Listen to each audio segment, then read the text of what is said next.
Hello everybody, I'm Julia. I'm the volunteer researcher who's been behind the Under the Eaves project here at the Museum of Cornish Life. And before the museum opened, I thought I'd sneak in and show you where the eaves are and some of the materials and resources and boxes that I've been looking through. So here we are on the first floor. This is the viewing balcony, which has been my home each time I've come into the museum. So excuse the shake. But here we go. This is the desk that I've been working at, and right in the corner here is literally the eaves of the museum, where all the items were stored when the Campbell Museum shut and the assets were transferred here in 2005.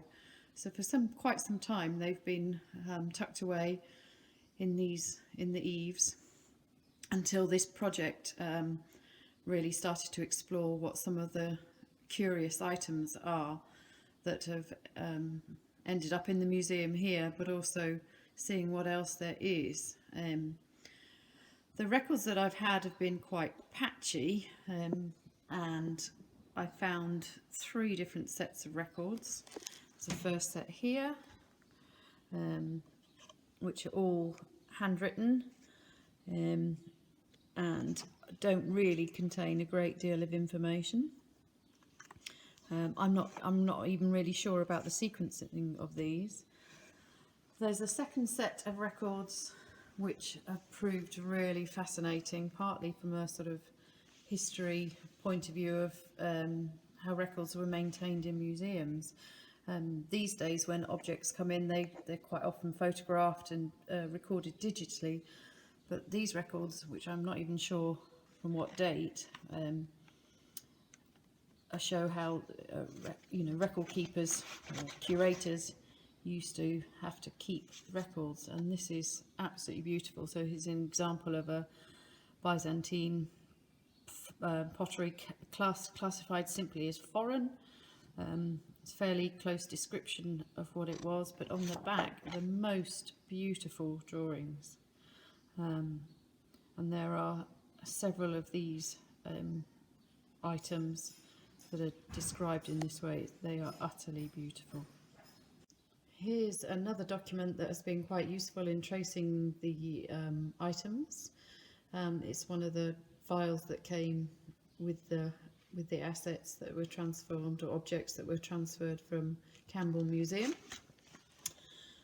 Here is a list of some of the items that I started the search on. So there's the Avambo necklace and some of the Soasac objects.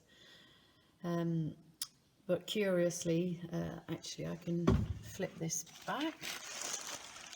I'm not touching the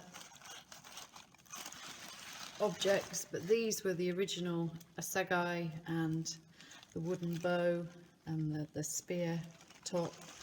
Oops, you can see really clearly the horsehair there. So these were the objects that first got me on the hunt really for curious objects within the museum, and rather frustratingly still haven't been able to find any records for these in any of the sources. So these files, these files, these files, and more files. So at times I felt like part detective or part detectorist almost, in chasing records around, but it's been quite frustrating that these curious objects that piqued my interest to start with still remained a mystery. So I'm not quite sure how I'm going to resolve that. But yeah, that's, I guess, some of the impact of looking for curious and unknown items.